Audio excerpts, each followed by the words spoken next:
everyone. Welcome to the Zone to Speak podcast. I'm your host, Juliana. Welcome to this inspiring episode of Zone to Speak. Today, I'm honored to host Miron Golfman, a cyclist and endurance athlete who has not only conquered some of the world's toughest ultra-distance routes, but is also on a meaningful mission. Beyond his personal achievements, Miron's journey has a powerful purpose. He rides in support of his late uncle Bruce, who was battling ALS. Through his rides, Miron raises awareness for ALS and brings attention to the strength and courage of those facing this condition. His story is one of endurance and empathy, as he combines his love for cycling with a mission to inspire and support others in a truly impactful way. Hi everyone! Before we jump into today's episode, I have got some amazing deals just for our Zone to Speak listeners. You can get 35% off Frey Skincare for skin that sweats, 10% off Psych Plus, the best e-pump in the market, 10% off Cold Age vitamins and supplements, 25% off Genki Wellness nutrition package, and 15% off Omri supplements, all by using the code ZONE2SPEAK and the links in the episode description. These are my favorite brands, and I'm excited to share these exclusive discounts with you. So check them out and let's help you reach your health and performance goals. All right, let's dive into the episode now. It's going well. I've been busy. I just flew to Colorado yesterday. Oh, I was going to ask if you were still in Tucson. Okay. Yeah. So I had my I was in Arizona for 2.5 weeks, which was great. Really valuable training. And then I'm in Colorado here just for 4 days, visiting some family, and I'll do a little bit of riding here in the mountains. Nice. Yeah, so all's good. It should be a little bit chilly. Is there any snow on the ground or too soon? Where I am, but there's definitely snow in the mountains. Yeah. Down low. I'm in Boulder, Colorado, which is a little bit, it's generally much warmer down here, but it's still much cooler than it was in Arizona. For sure. Yeah. For sure. Yeah. So, it's all good. I'm such a tropical baby. I can't stand the cold. I love visiting cold, but now I'm living in Spain and I'm in Girona, and so many people are coming out to Girona for the season. Mm-hmm. And like from now until, or in Jan after the holidays until March, because it's such a nice weather here. But I'm thinking, oh my God, it's getting so cold. Oh, that's funny. Yeah. All about perspective. For sure. It would be a dream to go be there for the winter. No doubt that'd be. We were just talking about that with one of my friends. He came and spent the second week in Arizona with me to train with me, and we were talking about where would be a dream location to spend your winters for training, and we both were like, well, Girona would definitely be pretty high at the top of the list of locations. Yeah, it's true. I shouldn't complain. Yesterday, I was riding with some girlfriends, and we're still in shorts and short sleeves. I had long sleeves, obviously, but everybody else had short sleeves and sunny, 20 degrees. So shouldn't complain. The temperature should drop though, but it's still you can still ride the entire winter. So yeah, that's pretty amazing, huh? And then, do you pretty much spend your whole year there? Yes. Well, actually, this is my first time here. My husband and I just moved in March.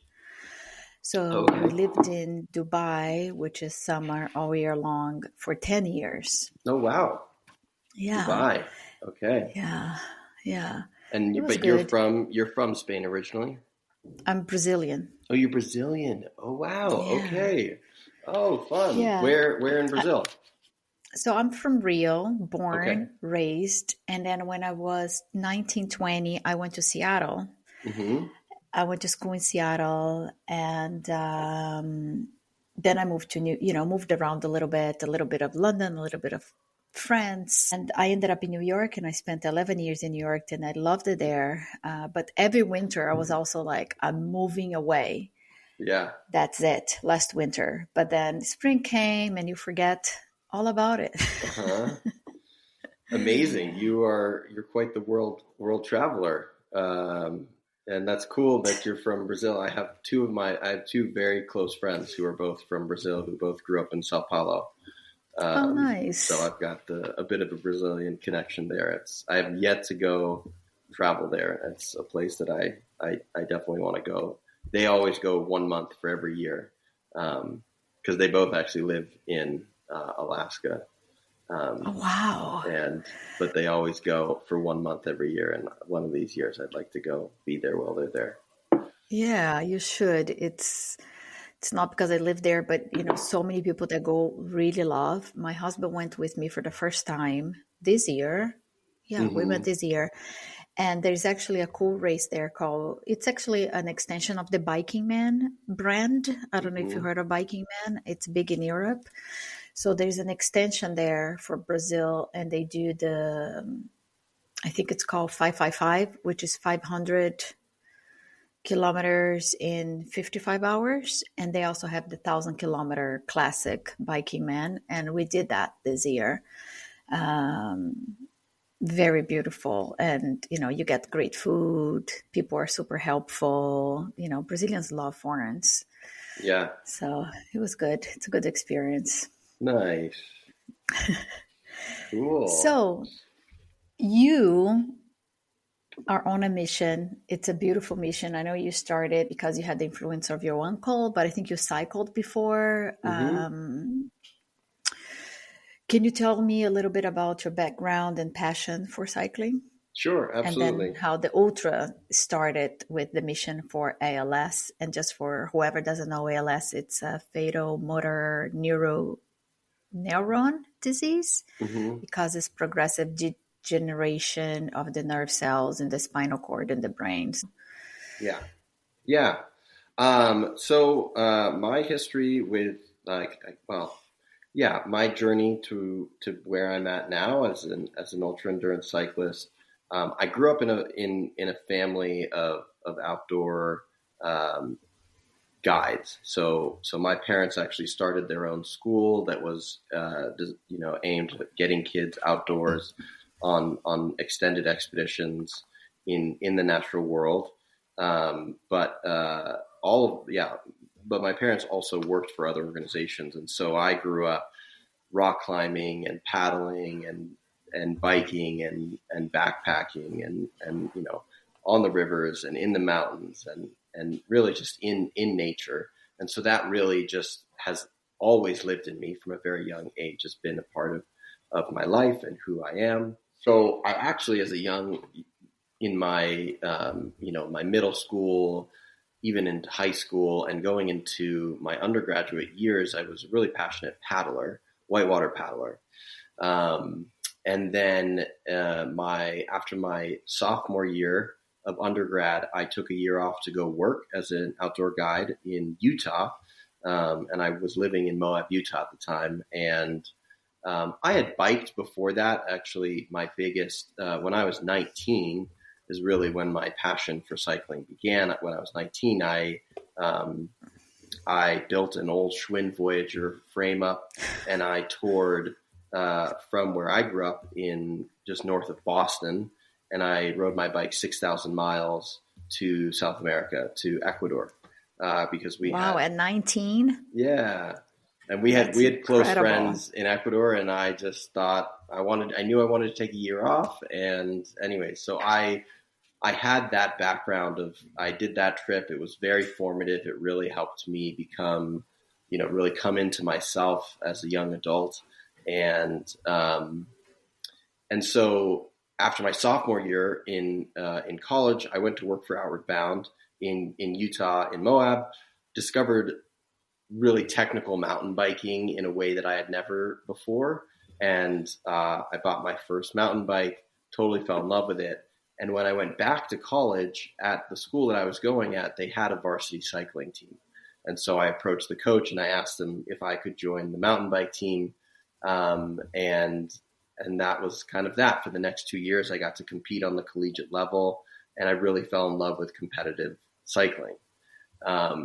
In the years following that, I went into a full-time career as an outdoor guide, and biking really just became my personal passion. So while I was teaching paddling and rock climbing and all these other sports outdoors, biking really was kind of the thing I got to do for myself, and that I just would do with all of my free time. I loved it. Really got into bike packing. And so that just was, cycling was very much a part of my identity, but it was part of my personal identity, just like what I wanted to do on my own. So in 2020, during the pandemic, I decided to step away from my career as an outdoor educator and a guide. And I moved in with my uncle, who was in the midst of his battle with ALS, because they were, with the pandemic and social isolation, it was very hard for them to get a caregiver. And at the time, I felt like I could, I had some time on my hands. So I offered to move in and support them. And I spent 3.5 months as his primary caregiver. And it was an incredibly impactful experience. And it definitely, there's a lot to that. And following that experience, my partner at the time and I decided to go on a bikepacking trip of the Baja Divide down in Mexico. And it was really on that trip that I kind of reignited my excitement for long distance biking, remembering how much I just loved life on a bike and the simplicity of it and the beauty of it. And to me, the bike is just the most incredible vehicle to explore the world. I think you move at just the perfect pace. It's fast enough that you can actually get somewhere, but it's slow enough that you can really experience the places and the people that you're passing along your way, and really get to interact with the place and the culture. And I really love that. And in that time, I also I had never heard of ultra endurance cycling and competition. And I was doing research about the Baja Divide and learning about, and in it, I kind of learned more about bike packing and what is bike packing in the current day. And then I found out what ultra endurance cycling was, and I just got totally enamored with the idea, and it captured my imagination. And so with that, I knew that I wanted to stay involved with ALS and the support of my uncle. And I was like, I really want to try ultra endurance cycling and give it everything I've got and see if I can try to be an actual bike racer. So I came up with this idea. I approached my cousin. He's the son of my uncle. And so we birthed this idea. It's called the Ride to Endure Project. And our first campaign was that we went back to Baja, and as a fundraiser, a film crew of 3 followed me on an attempt to set the fastest known time on the Baja Divide. And in 2022, I took off 5 minutes after midnight on New Year's to the backdrop of fireworks. And 10.5 days later, I successfully set the fastest known time on the Baja Divide, and we raised $50,000 for ALS. And then this fall of 2024, we just released a 30-minute documentary about that effort, that bike ride, and my relationship with my uncle Bruce and ALS. And kind of, it's a documentary that is, obviously tells the story of that ride, but also a larger story of advocacy, passion projects, and highlighting what ALS is and the devastating impacts it has on the people and the families of those who have the disease. Yeah, well, there's so much here that I want to unpack that you have shared. Yeah, sorry, I know that was a lot. Oh, no. It was a mileage question that I threw at you. So, I saw the documentary, and it's so touching. And I haven't been personally impacted, but I have a very close friend of mine, Nitu, and her mom was diagnosed. So I saw her journey, and then obviously I felt even more touched by your documentary, and it's so beautiful, Baja. the views are amazing. Your journey, the ups and downs are captured, and it's like I'm there with you. And obviously, seeing your uncle in the movie and your relationship with him, I will share in the podcast description the link so everyone can go and watch the documentary. It's really worth all the 30 minutes of your time. But going back to the beginning, you said you were outdoor educated and guide. What an amazing childhood you had. Was that in Alaska? No. So I grew up on the East Coast of the U.S. Okay. I actually only moved to Alaska 4 years ago. Okay. So I grew up in Vermont, and that's where, I was really lucky to get to travel all over the United States and around the world, a lot of adventures in Canada, South America as well, throughout my growing up and then through my career when I was guiding. Amazing. And something else that you were talking about when you found out about ultracycling, because I come actually from triathlon and I always loved just riding my bike. And when I found out about ultracycling, I was also so excited. I was like, wait a second, people are on their bikes for all this time and competing sounds so much fun. Obviously, I was terrified of all the hills, as a triathlete. Yeah, we don't do climbs. Mm-hmm. So I'm like, okay, how am I going to survive this? Yeah. But I learned to make them my friend-ish. Yeah. A little bit. And when you took off, I can only imagine how amazing it was to start this journey. What a great idea at New Year's Eve. Mm-hmm. With it's like the fireworks were for you as you were taking off. That was a boost of energy. Yeah, it was. It's something that it was the primary focus of a year of my life. And so it definitely felt surreal. I do remember the feeling of,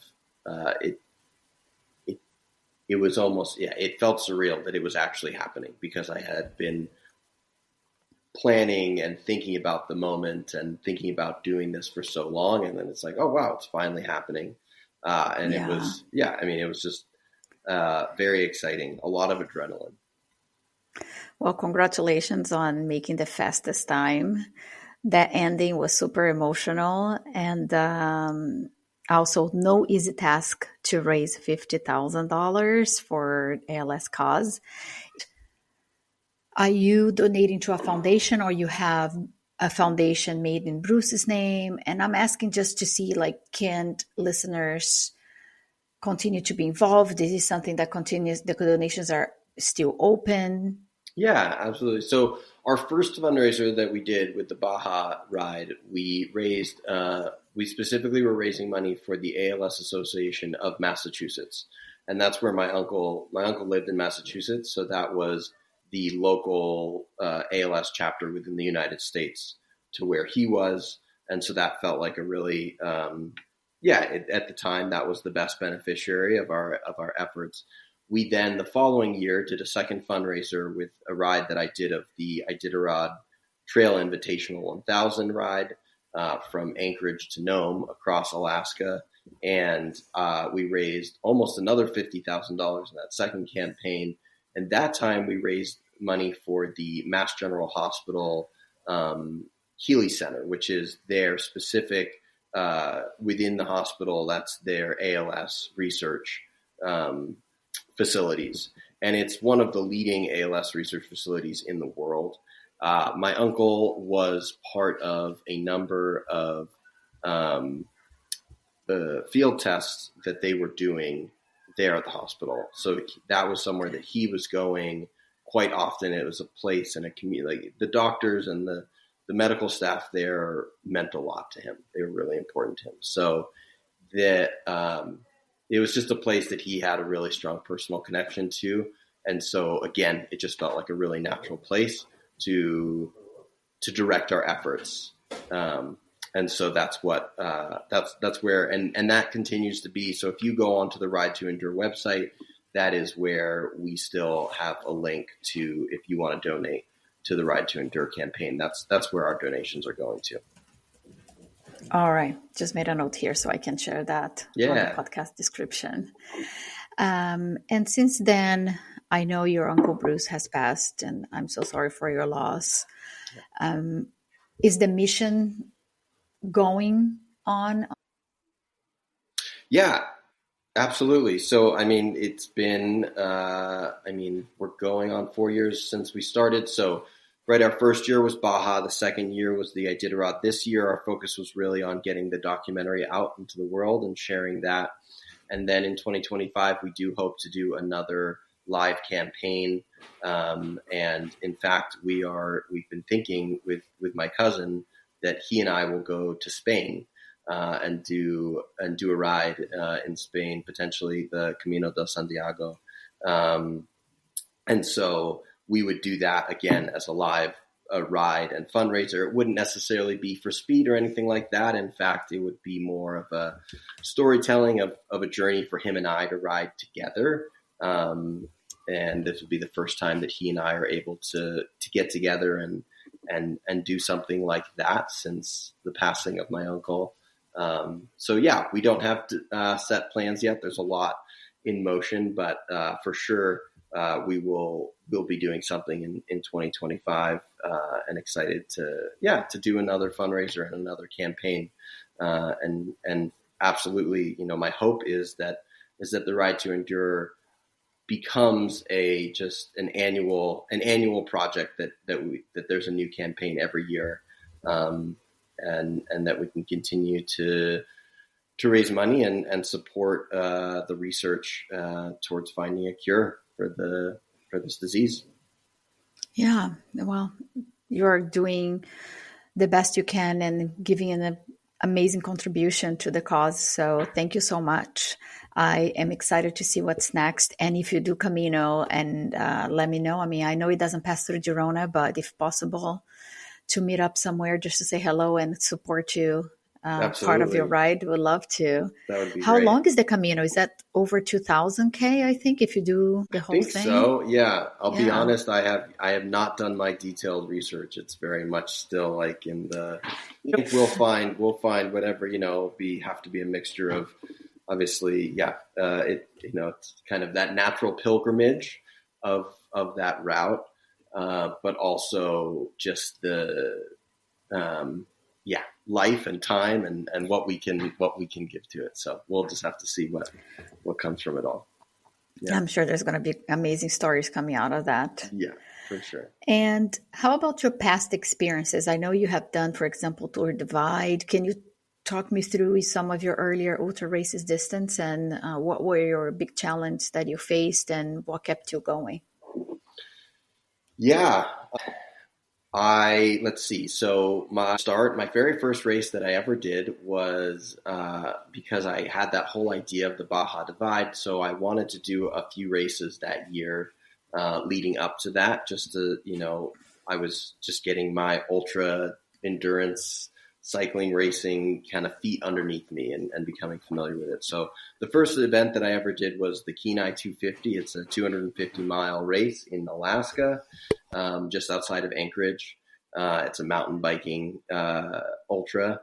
And then from there, I did the Alaska Pipeline that summer. It's just shy of 1,000 miles. Basically from the furthest northern point that a road goes in Alaska down to Valdez, Alaska. And then I went and did the Idaho Smoke and Fire that year. And that was the majority of the competitions I did. I went down and I rode. A friend of mine was touring the Great Divide route that summer. And she asked if I could come with her and do the final segment through New Mexico to help her finish. And so I did. I went down that summer and I rode that last section of the trail with her. And then I did the Baja Divide. I quickly followed up with that with my first race on the Iditarod Trail Invitational in Alaska. And that was the 350-mile version, which is what you have to do to qualify in order to then race the 1,000. which I then raced the 1,000-miler the following 2 years. Is that during the winter? Because I saw Lyle posted about it and it looked so cold. It is a full winter fat biking race. Yes. So it is across Alaska. It's a very unique event, very different than anything else.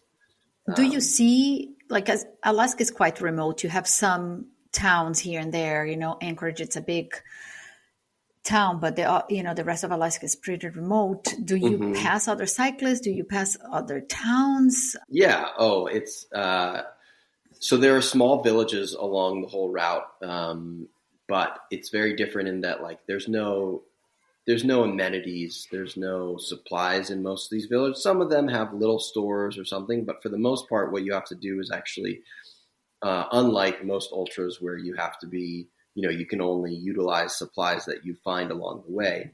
You are allowed to mail yourself resupply packages.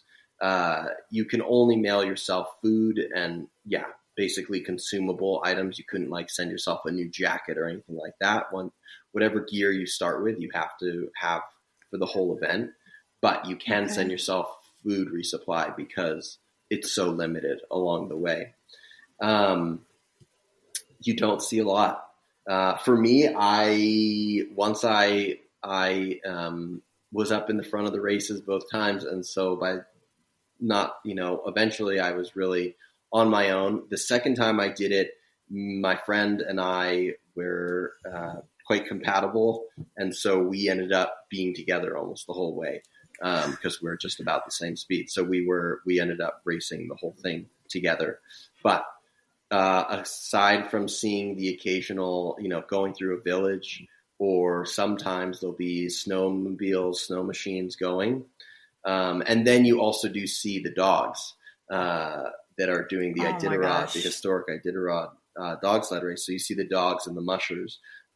They both years that I did it, the conditions were hard. They were slow moving years. So towards the end, as I was reaching the last few 100 miles, the dog teams caught up to us. So you're competing against the dogs? We're not competing against the dogs. No, it's a completely separate competition, but we are on the same trail. Yeah. We're on the same route. Yeah. Oh my gosh. I would make out with the dogs. Like, they're so cute. Yeah. They're, it's amazing. Yeah. Amazing to watch, but it's funny. They call us the crazy ones. Yeah. It's and it's a competition like none other. It's really different from any other ultra, but I love it. I really, really love. I love the winter. I love winter in general, but I do love just the extremes that come with the competition, like fat bike racing and ultra fat biking. And it just takes a whole nother level of preparation and skill set and capacity to endure the elements, and navigation and planning. And there's just a lot that goes into it, and your gear. I love how dynamic it is. I love how much skill and strategy it takes. It's really, there's just a lot to it, and I find that really thrilling. Yeah, I can't even imagine. I mean, the gear for sub-zero temperatures, and then all the mailing. I guess you do all the mailing before the race starts, because then you're on the road. Mm-hmm. Wow, for like over 1,000 miles, you have to think of all the stops and then mail all the food. And what is on those packages? What are, like, canned goods? No, not canned goods. I mean, you want to think about what's not going to freeze, right? But it's a mixture of, so a lot of dehydrated meals. That's what, you'll eat for breakfast and for dinner, because you'll actually stop and you carry a stove with you, and you have, like, it's really important to be eating warm meals. So I do. So you carry a lot of dehydrated meals, and then during the day, it's a whole variety of, not that dissimilar, but often you're thinking a little bit more fats in your snacks compared to what you would be eating otherwise when you're competing. Just keep yourself warm and so on. But I eat a lot of cheese and a lot of meat, and then trail mix and, bars and what have you, things that are easy to digest, salts. So, keeping your electrolytes. It's hard to drink as much. So salty foods, getting your electrolytes in with your solids. Yeah. And Yeah, it's quite logistic there for that, for very, Iditarod race. very logistically heavy. Yeah.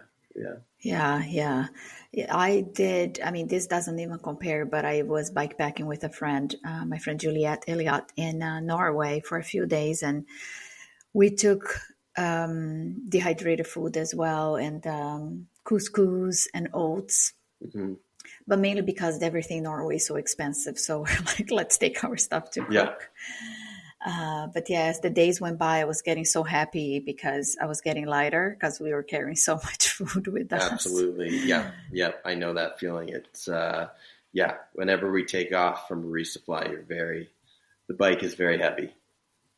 Yeah. And because sometimes you're carrying, there are days when you have to carry 5-6 days worth of supplies, because you hope that it's not going to take that long. But the thing is, it's not like other times of racing where you can kind of, within a few hours, you can guess how, unless an emergency comes up or your bike fails, right? Like for the most part, you know how long it's going to take you to bike a segment.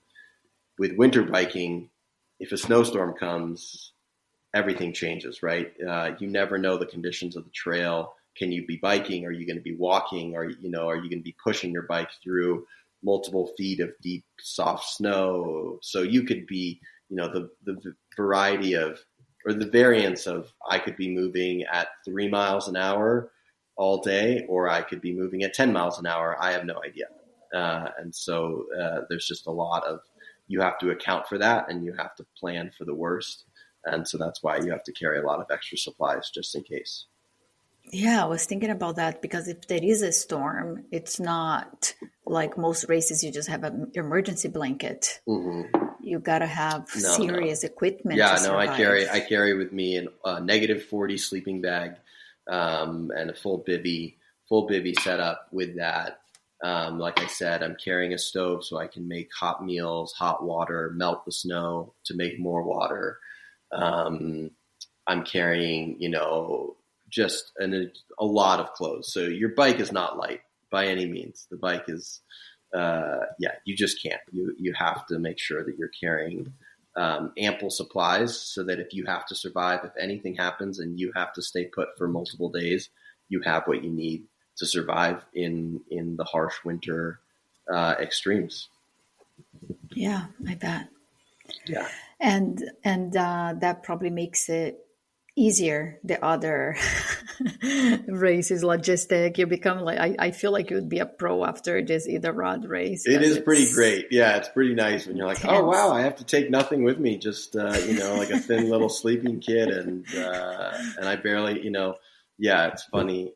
Depend. Like I ran and raced the Highland Trail 550 in Scotland this past spring, and I was talking to a lot of folks and friends I've got in the UK, and people were like, it's known for being one of the most remote and like harsh in terms of weather races in Europe. And it was just so funny doing my prep, and I was like, oh, that's like 100 miles between resupplies. Like within every 24 hours, I'll be able to resupply. And sure, it rains and stuff, but it rains a lot in Alaska where I live and train.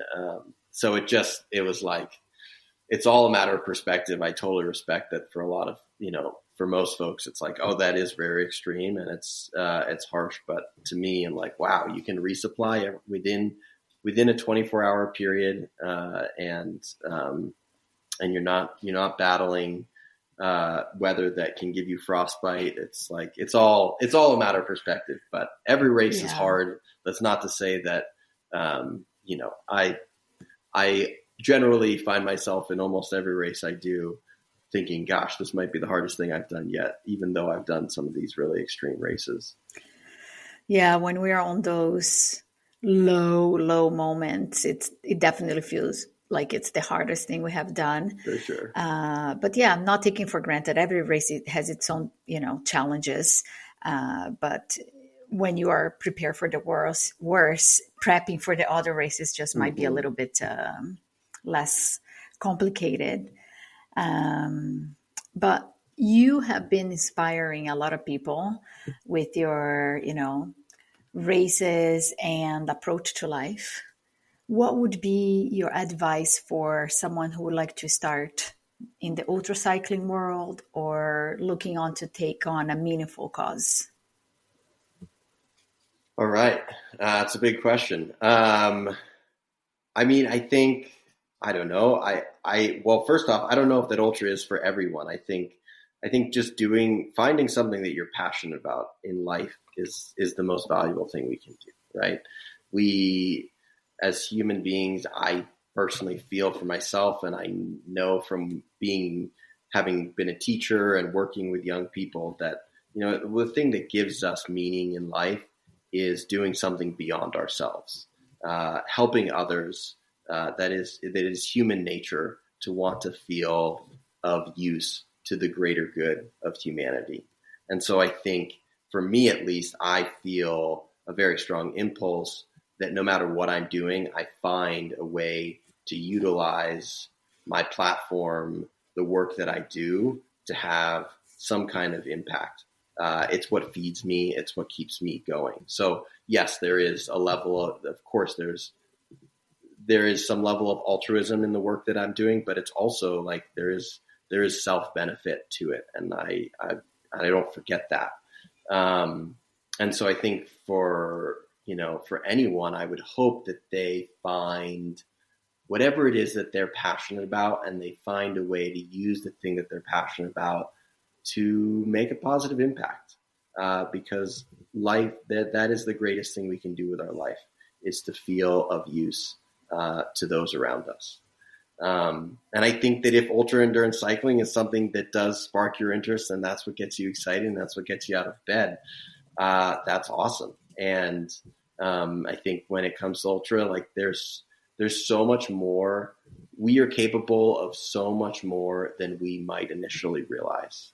And it just takes trying it.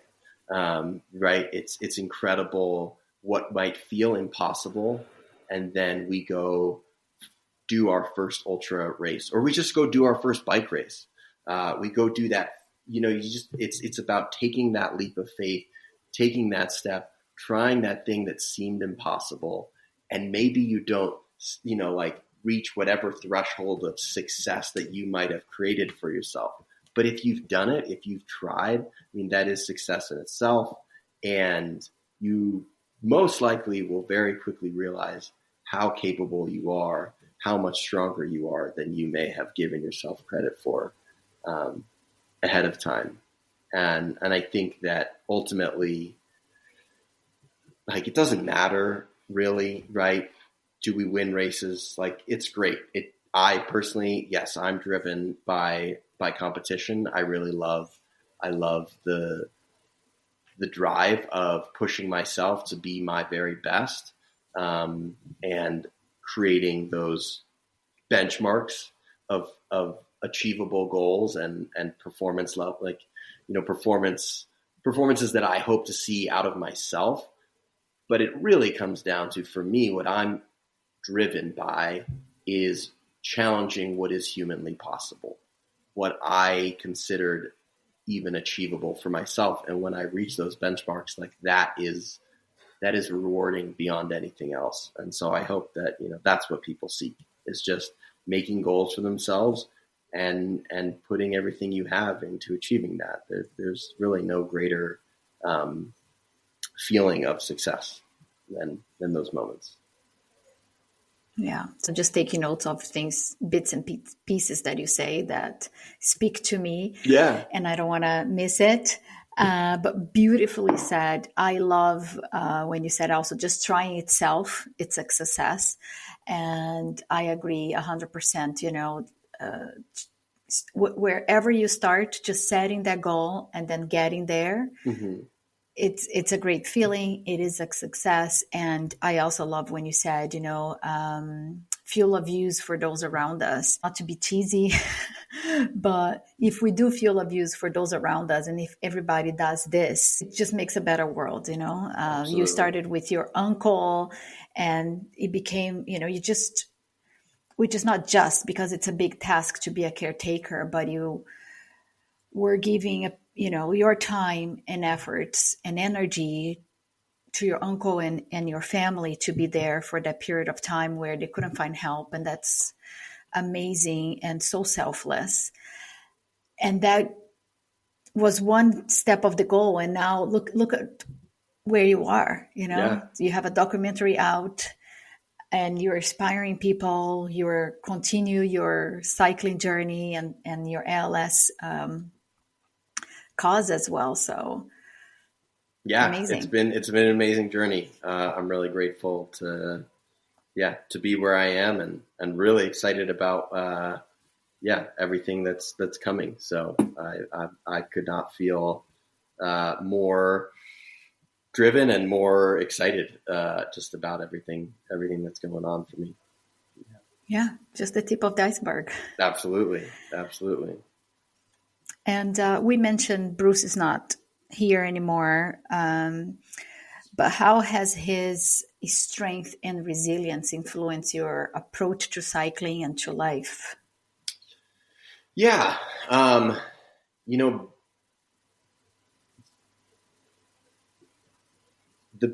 what really continues to have the biggest impact of my time that I spent with Bruce and my relationship with Bruce was his vigor for living life to the fullest, and that's really kind of largely what drove me following my time with him towards thinking about, okay, what am I going to do next? And whatever it is, it needs to be something that I love and that feeds me. Bruce loved to tell a story of when he was in his early 20s, and he, following his undergraduate time, took 2 years to go travel the world. And he literally just with a backpack went and he traveled the world at a time when, that was not that common of something to do. And, he had all sorts of experiences, from multiple months of living on a kibbutz in Israel to backpacking in Nepal and going to base camp of Mount Everest and so many other stories that he just loved to tell. And that was something that he reflected on. Not that it was easy for him to accept the fact that he was dying. That was never something that he found easy to sit with or really to accept. But that being said, he did speak to, as he was losing control of his body and an ability to have physical autonomy, he was able to sit at peace with that, knowing that he felt like he had made the most of the life that he had. Well, he had a body that he could use to explore the world, to live. And I think that, right, like it's not a unique concept, right, to seize life to the fullest, but it really was in living with Bruce, in taking care of Bruce, in having such an intimate and up close experience of the fragility of life and watching someone very close to me losing their body, losing their life. It was definitely a wake up moment for me to say, I love competing. I love using my body. I love exploring the world. I want to do that as much as I can while I can. And then the fact that I can do that and have some greater impact is like, is a dream come true. And I think all of that, the piece of living my life to the fullest, using my body, having a greater impact. Bruce really used his diagnosis of ALS to become an incredible advocate. He just dedicated himself fully to ALS advocacy and having a greater impact in the world and wanting to help people who couldn't, help themselves. And so that for me has those factors have really stuck with me. And I hope will continue to be the driving force in the work that I do as an athlete. It's so beautiful, the two of you, just really beautiful. How lucky you have each other, and what a life well lived. In a way, it must be devastating. I don't even want to imagine what it is to have a diagnosis that your body's gonna die on you, but I guess it's somewhat comforting that he was in peace, that he lived his life to the fullest. Yeah. And he was somewhat in peace with that, and then use the rest of the time he had to have some impact on the cause. So it's beautiful to see. It's not everyone that goes through this diagnosis and can take that with such a positivity. Yeah. You have a lot of Bruce in your DNA with the adventure, huh? Yeah, we shared that in common. Yes. Yeah, amazing. Yeah. No, I'm lucky to come from an adventurous family. A lot of natural space. I've been very lucky to have access to being outdoors my whole life. I feel really lucky about that. Well, enjoy your time in Colorado. Thank you. I'm going to be on the lookout on what you do next. Yeah. No, I'm excited for what's next. I got my confirmation of I'm registered and paid, so I'm going to be at the Atlas Mountain Race in Morocco in February, and I'm really looking forward to that. So, yeah, and I'll definitely be in touch if I not if, but when I'm in Spain. That would be I would love. For me, traveling, it's all about spending time with folks that actually live where you are, because that's the best way to actually see somewhere. So I would love. Girona is very much on my list of places I'd like to go. So I'll be in touch for sure, Juliana. Thank you. Please. I'm waiting here for you. Have a wonderful season, and we'll chat soon. Thank you, Miron. And that's all for today's episode. I want to thank the listeners for tuning in. Your support means everything. If you enjoyed this episode, please consider following, leaving a review, and sharing it with your friends.